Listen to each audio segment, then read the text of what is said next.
এখন যদি বিএনপি কিছু মনে করেন না, যদি একটা একটা ধাওয়া দেয়, অনেকের কিন্তু অস্তিত্ব থাকবে না।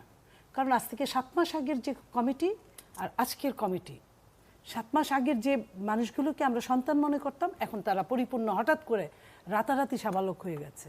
তো সাবালকদের জন্য তো আইন আপনার জন্য আমার জন্য ওই সাবালকদের জন্য সমান।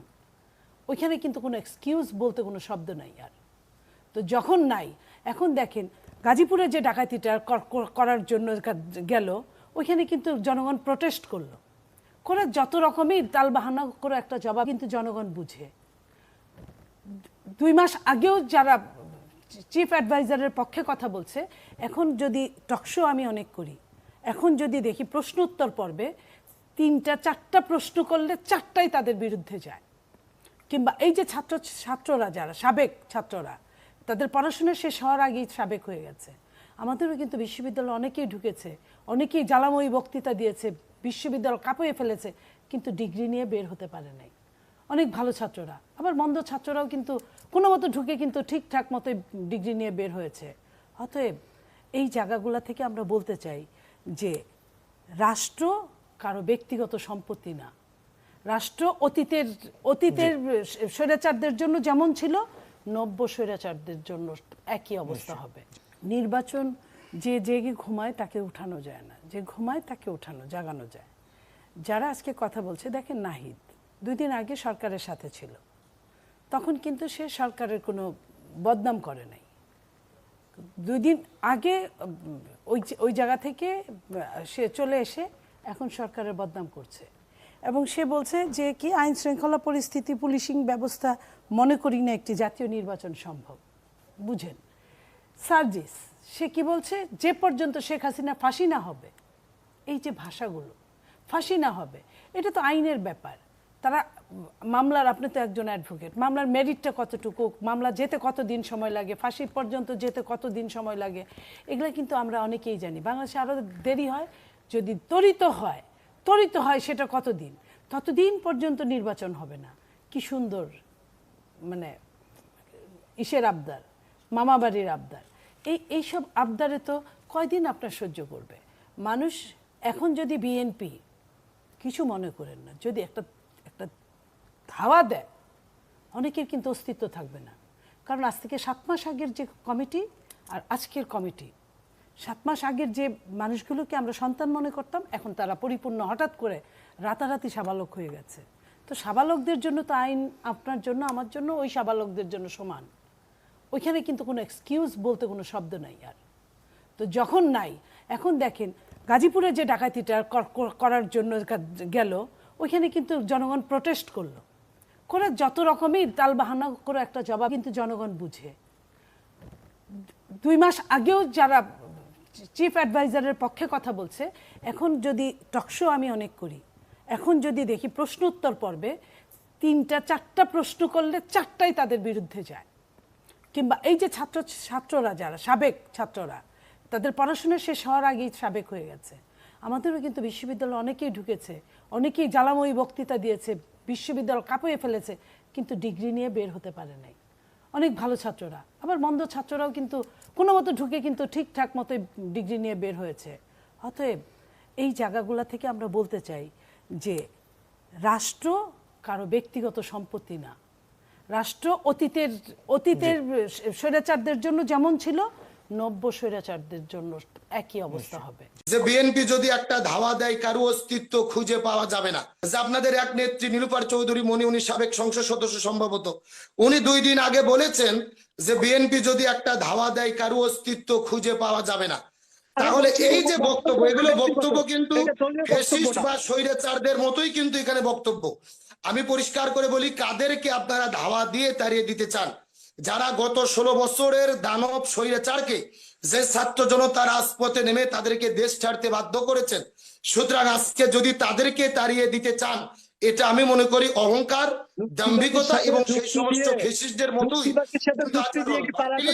আপনি ডিস্টার্ব করেন না, আপনার আলোচনার মধ্যে কিন্তু আমি কোনো ডিস্টার্ব করিনি, প্লিজ না না সেটা না, আপনি থামেন, আমি কথা বলে আপনি শেষ করি। একজন বলবো অন্যায় কন্যায় বলবো, প্লিজ আমি আমার কথা বলি, আপনি সুযোগ পাবেন। তো আপনি বারবার আমার কথার মধ্যে কথা বলছেন, প্লিজ ভাইটা কিন্তু ঠিক না। আপনি আবার সময় নিয়ে আমার কথাই যদি ভুল থাকে আপনি অবশ্যই তার ব্যাপারে কথা বলবেন।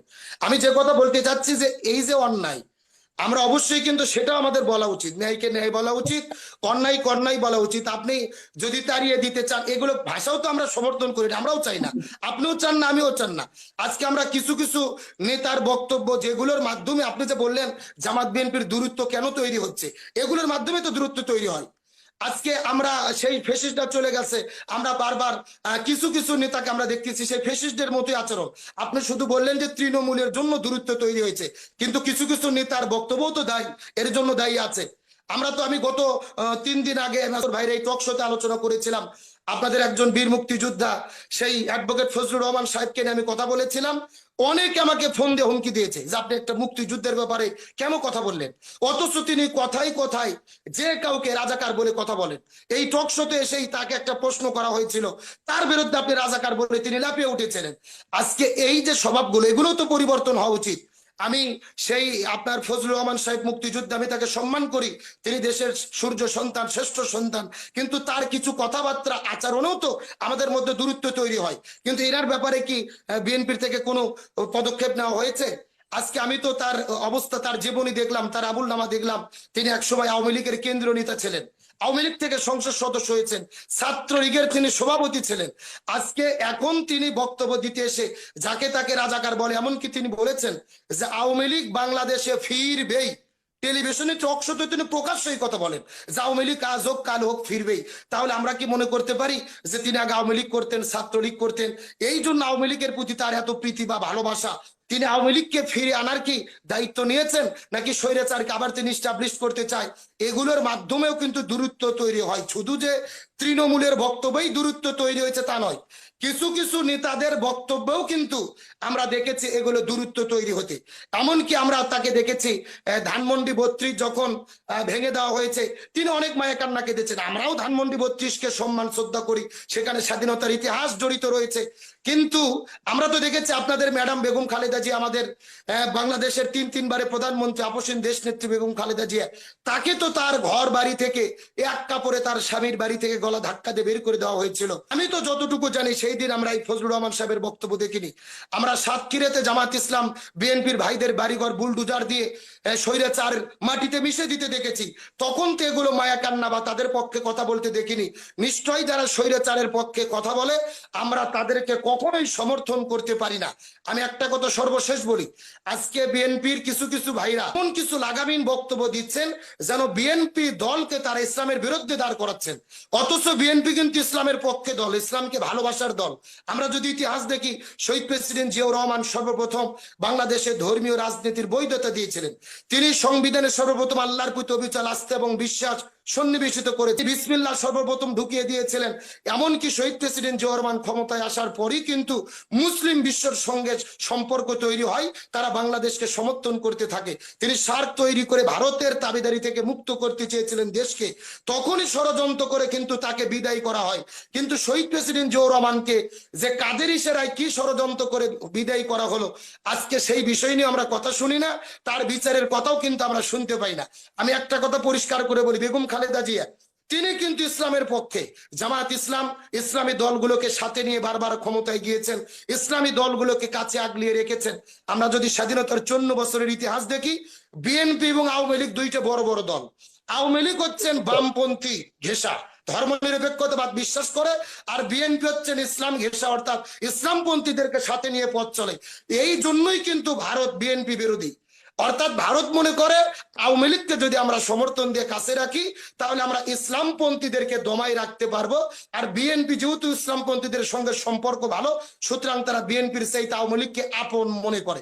এই জায়গায় আমি একটা কথা পরিষ্কার করে বলি, বিএনপি আমাদের বাংলাদেশ সম্পর্কের যে তাদের যে অবস্থান, দুইটি কারণে। প্রথম নম্বর, তারা দেখে তাদের স্বার্থ, কোন দল ক্ষমতায় থাকলে তারা ট্রানজিট পাবে, করিডোর পাবে, বন্দর পাবে, সাগর পাবে, রাস্তা পাবে। আর 2 নম্বর স্বার্থ, ভারত দেখে বাংলাদেশে ইসলামপন্থীদেরকে দমন করা যাবে কাদের মাধ্যমে, তাদের পক্ষ কিন্তু তারা সব সময় নিয়েছে। এই জন্য বর্তমান প্রেক্ষাপটে আমরা দেখতে পাচ্ছি তারা কিন্তু জামাত ইসলাম বা তারা লক্ষ্য করে দেখছেন বাংলাদেশে ইসলামপন্থীদের একটা উত্থান চলছে। গত 16 বছরে তারা চেয়েছিল জামাত ইসলাম সহ ইসলামী দলকে নির্মূল করতে, কিন্তু তারা দেখছেন না। আজকে জামাত মোটামুটি ঘুরে দাঁড়িয়েছে। আমি শেষ কথা বললে আলোচনা ক্লিয়ার হবে না, প্লিজ আমাকে 1 মিনিট টাইম দেবেন। আজকে ভারত চাচ্ছে আগামী নির্বাচনে জামাত ইসলাম যেন বিরোধী দল হতে না পারে। বাংলাদেশের মানুষও জানে জামাত যতই চেষ্টা করুক এই বছর ক্ষমতায় যেতে পারবে না, বিপুল সংখ্যা গরিষ্ঠ নিয়ে বিএনপি ক্ষমতায় আসবে, এটা আমিও বিশ্বাস করি। কিন্তু ভারতের ষড়যন্ত্র জামাত ইসলাম যেন বিরোধী দলের অধিকারটাও না পায়। তার কারণ তাদের থিওরি, জামাত ইসলাম যদি এখন বিরোধী দল হয়, আজ থেকে 5 বছর পরে বা 10 বছর পরে হয়তো বা বিএনপি ক্ষমতা চলে গেলে জামাত ক্ষমতায় আসবে। আর ভারতের প্ল্যান হলো এই জন্য জামাতকে বিরোধী দলেও যেতে দেওয়া যাবে না, এখনই তাদের নির্মূল করে রেখে বিএনপিকে ক্ষমতায় এনে অন্য কোন শক্তিকে উত্থান করে তাদের বিরোধী দল করতে হবে। এই জন্য আজকেও কিন্তু ভারত বলেছে যে বাংলাদেশে তারা নির্বাচন চাই মানে অংশদারিত্বের ভিত্তিতে, অর্থাৎ পার্টিসিপেশন, সবার অংশগ্রহণের মাধ্যমে নির্বাচন চাই। আসলে মূলত তারা আওয়ামী লীগের অংশগ্রহণে নির্বাচনে চাই।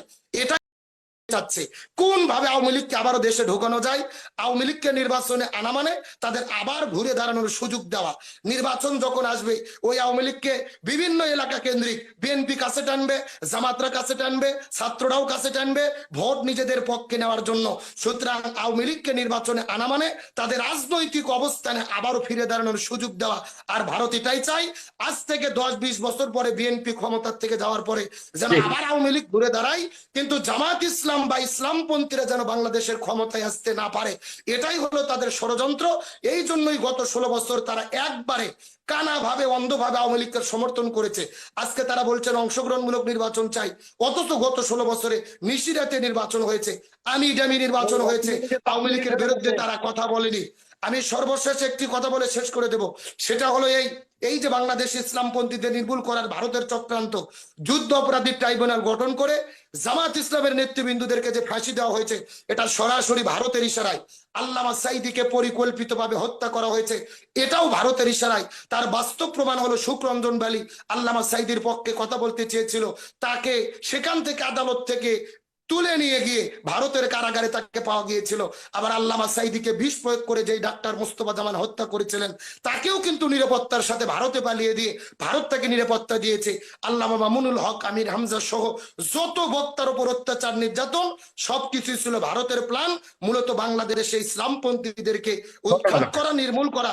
মূলত ভারত বাংলাদেশের শত্রু, তারা ইসলামের শত্রু, আমাদের দেশের জন্য শত্রু। সুতরাং ভারতের পাতানো ফাঁদে যারাই পা দেবে জাতি তাদের প্রত্যাখ্যান করবে। এই জন্য আমরা ভারতের পাতানো ফাঁদে যেন পা না দেই। আমরা ভাই ভাই জামাত বলি, বিএনপি বলি, একই সাসপেনে আমরা পোলা রান্না করে খেয়ে আন্দোলন করেছি, রাজপথে ছিলাম। আমাদের মধ্যে পারস্পরিক গণতান্ত্রিক জন্য আলোচনা সমালোচনা থাকবে। দিন শেষে আমরা ভাই ভাই, দেশের জন্য আমরা যেন একই সঙ্গে কাজ করতে পারি। আল্লাহ তাওফিক দান করুক। আমার আলোচনায় যদি কেউ কষ্ট পেয়ে থাকেন আমি সরি।